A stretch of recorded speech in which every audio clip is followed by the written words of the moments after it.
Apakah benar Habib perkataan-perkataan mereka yang mengatakan Abdullah bin Ahmad Muhajir itu tidak ada? Ini semua karangan-karangan Dajjal Imaduddin dan pengikut-pengikutnya. Tolong perhatikan. Siap mau dengar? Siap mau dengar? Siap mau dengar? Perhatikan, ini kitab abad keempat. Setelah kita baca nanti, kita akan kasih shock terapi tegangan tinggi terhadap Imad dan pengikut-pengikutnya Imad. Kita akan beri shock terapi nantinya.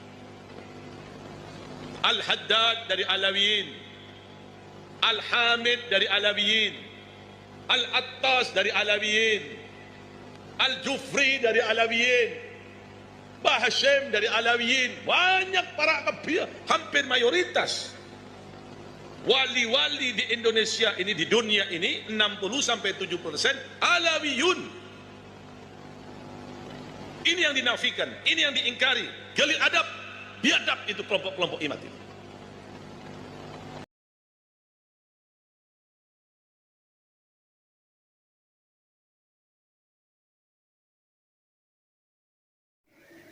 Assalamualaikum warahmatullahi wabarakatuh.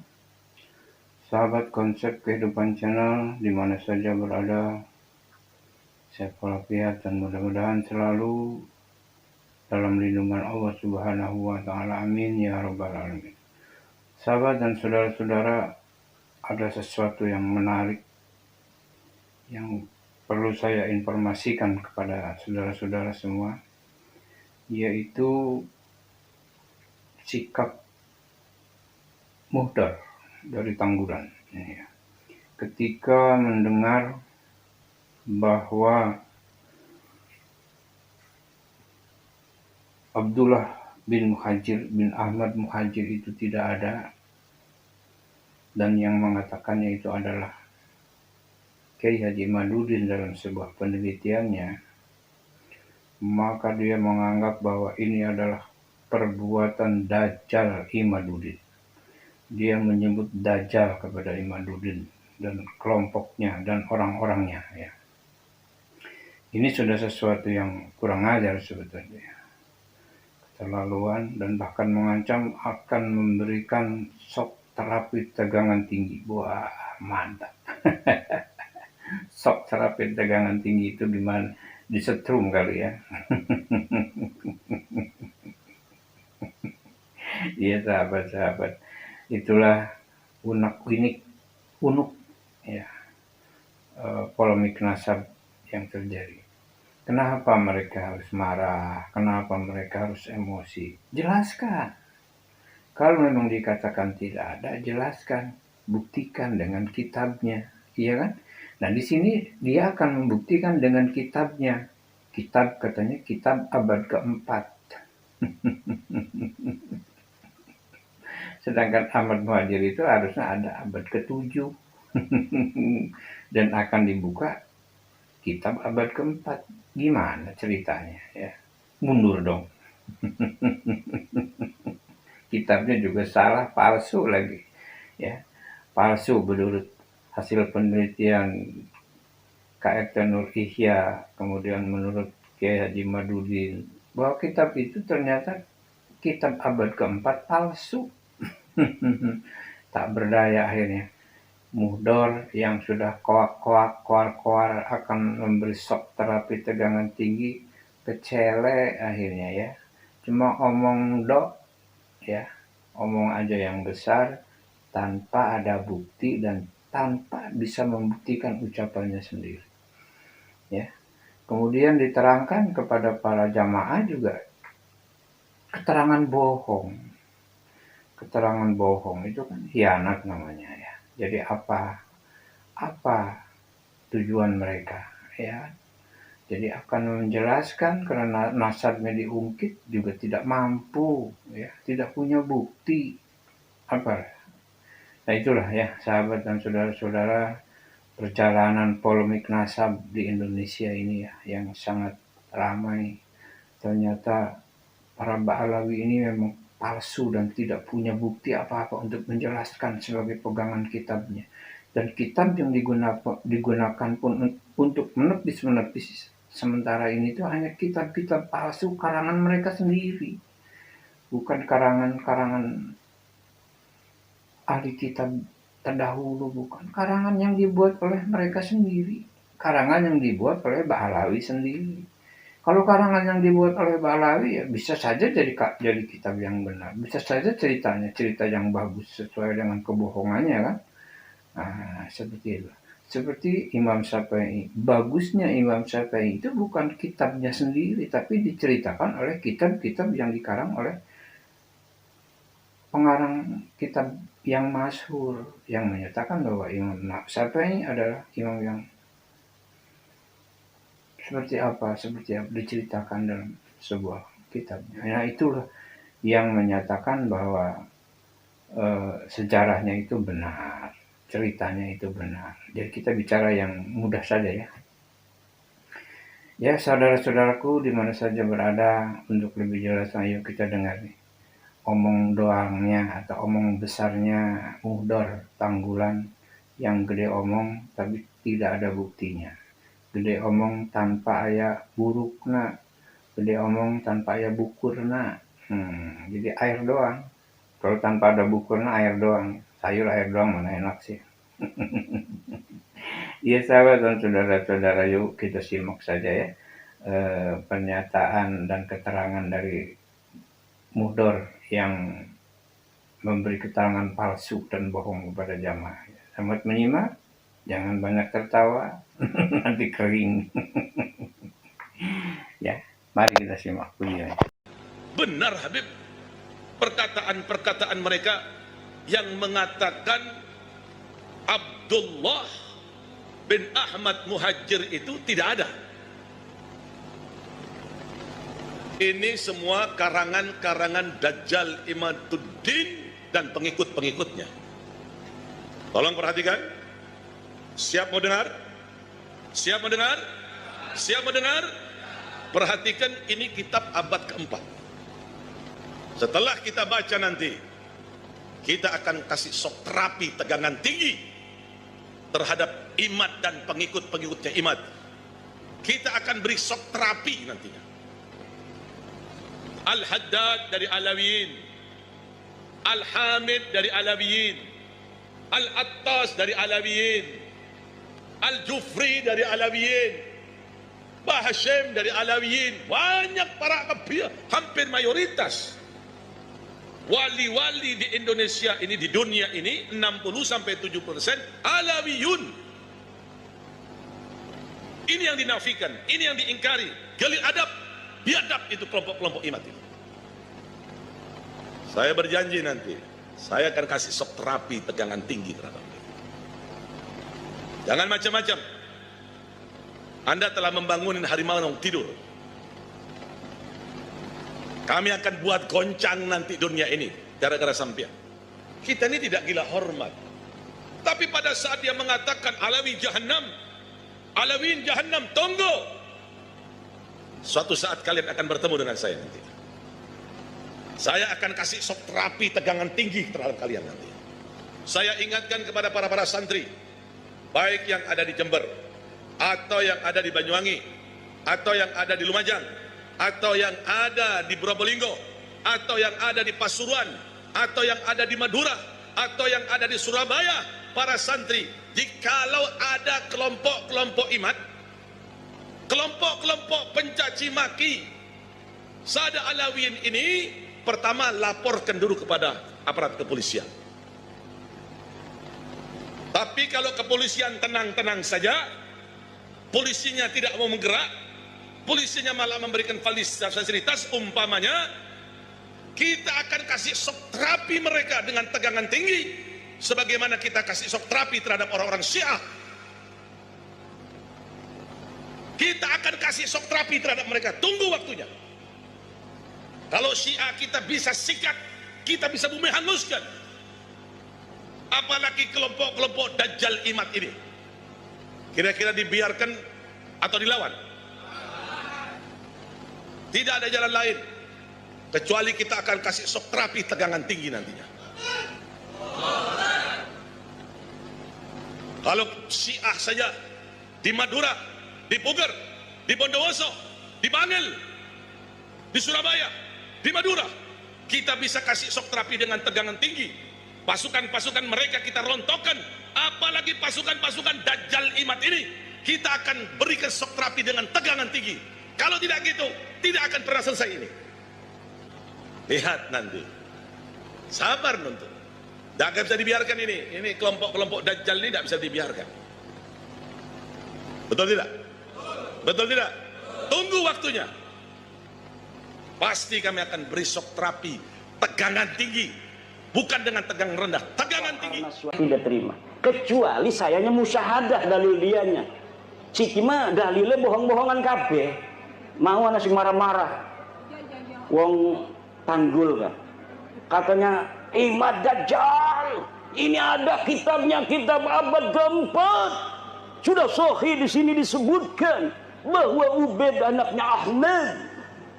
Ini kitab namanya Abnaul Imam. Wah, ini kitab Abnaul Imam sudah saya bahas hampir 2 tahun yang lalu ketika pertama kali saya mengeluarkan tesis saya.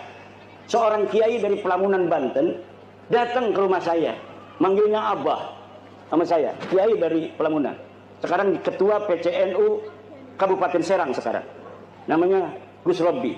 Abah, ini ada kitabnya ini. Karena dia mondoknya di Yaman. Ini ada kitab Abnaul Imam fi Misr Wasyam. Masya Allah, kata saya tidak ketemu kitab ini, kok Kiai Robi bisa ketemu. Sini saya lihat.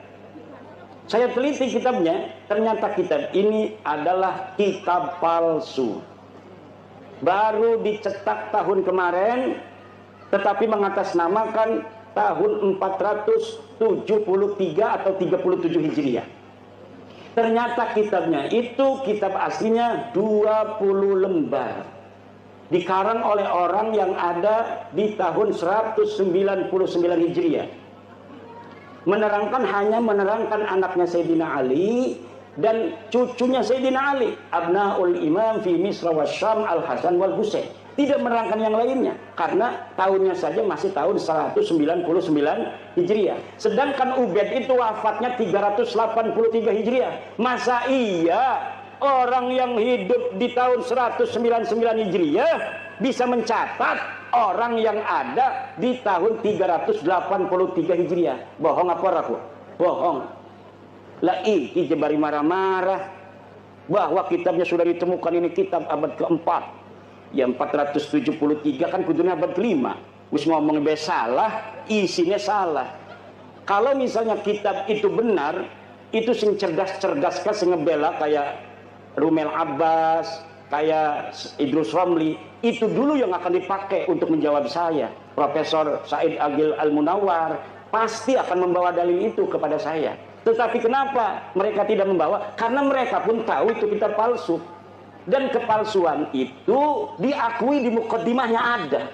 Mukaddimahnya ini kitab dikarang pada 199, tetapi kemudian ditambahi pada abad ke-12, ditambahi lagi pada abad sekian, ditambahi lagi oleh yang terakhir Yusuf Jamalul Lail yang baru wafat beberapa tahun kemarin. Lah itu kitab Murtadha Az-Zabidi yang katanya adalah menetapkan dan mengisbat Ba'alwi, itu kitabnya juga palsu. Kitab palsunya dari mana sih? Kiai tahu aja kalau palsu-palsu. Karena percetakan itu biasa dicetak itu menggunakan jasa peneliti. Misalnya nih ada manuskrip ditemukan di Rumbia. Manuskrip ini atas nama Pangeran Diponegoro. Panggil dari UI, filolog suruh nyetak. Tetapi peneliti tidak akan bohong. Dia akan cerita, manuskrip ini memang dikatakan tulisan Pangeran Diponegoro, tetapi dilihat dari kertasnya tidak memungkinkan dia berada pada masa Pangeran Diponegoro. Kertasnya ini dicetak atau diproduksi pada tahun 1950, sedang di Pangeran Diponegoro tahun 1825. Dari jenis tulisan yang ditulis pun tidak mencerminkan tulisan yang dipakai pada tahun 1825. Ini adalah tulisan abad ke-20. Itu tahu. Dan dia ngomong bahwa menulisnya ketika di Lampung. Pangeran Diponegoro katanya menulis kitab ini di Lampung. Sedangkan tidak ada pernah berita diketahui Pangeran Diponegoro pernah ke Lampung. Itu sebenarnya Pangeran Diponegoro siapa? Tapi karena misalnya Provinsi Lampung ini ketua PCNU-nya ingin dicetak aja sesuai dengan tulisannya itu karya Pangeran Diponegoro. Begitu yang terjadi dengan kitab Ar-Raudul Jali karangan Syekh Murtada Az-Zabidi. Coba beli kitab Ar-Raudul Jali karangan Syekh Murtada Az-Zabidi, cetakan Yaman Darul Fatah. Itu dari mukaddimahnya sudah jelas bahwa manuskrip ini tidak ditemukan sebelum keluar, dicatat, disalin oleh Hasan Muhammad Qasim. Ini orang abad 50 tahun yang lalu dia. Baru meninggal 50 tahun yang lalu. Katanya dia menyalin dari tulisan seorang yang bernama Abdul Mu'ti Al-Wafai yang berada di Khazanah Al-Wafaiyah Mesir. Tetapi sekarang manuskrip yang ada di Wafaiyah Mesirnya sudah hilang. Premen dia bisa nyatet, barangkali catat bisa hilang niku. Kenapa begitu? Itu bukti bahwa sebenarnya manuskrip itu tidak ada sama sekali. Karena beberapa klaim mereka punya manuskrip di dalam sebuah kitab yang namanya Uqudul Almas karya Ali bin Thahir, setelah saya konfirmasi di kitabnya bohong. Misal bahwa Imam Ahmad bin Isa berhijrah dari Basrah ke Yaman.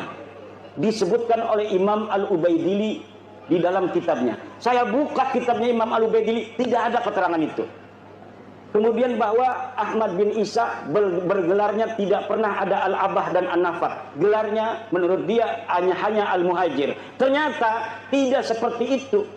Kitab yang dia sebutkan tidak menyebutkan An-Nafat. Saya lihat ya yang bergelarnya An-Nafat, tukang minyak. Yang satu lagi bergelarnya Al-Abah. Al-Muhajir tidak pernah ada di kitab-kitab dari mulai hidupnya Ahmad bin Isa sampai dimunculkan pada 800 tahun kemudian nama Al-Muhajir sebagai alibi bahwa Ahmad bin Isa ini hijrah ke Yaman. Padahal yai Ahmad bin Isa ini orang pernah pindah ke Yaman. Lakas sama sekali berita kepindahan Ahmad bin Isa ke Yaman. Dia terkonfirmasi kitab abad kelima Al-Ghaibah karangan At-Tusi adanya di kota Madinah Al-Munawwarah. Dicari kapan wafatnya, tidak ada berita kapan wafatnya. Dicari di mana dia ini dikebumikan, tidak ada. Kenapa sampai dia tidak dicatat? Mungkin dia mati muda, tidak terlalu banyak peran dalam kehidupan. Kalau orang yang banyak peran, ketua PCNU, ya kadang-kadang anak nulis di media online. Ketua PCNU menghadiri acara pelantikan PWI Kabupaten Lampung Tengah. Berarti dia historis pernah ada di media online. Coba nama yang hadir. Coba lihat di Google. Ketik nama Kiai Haji Suparman Abdul Karim. Langsung merebet anak. Dia historis. Banyak yang memberitakan.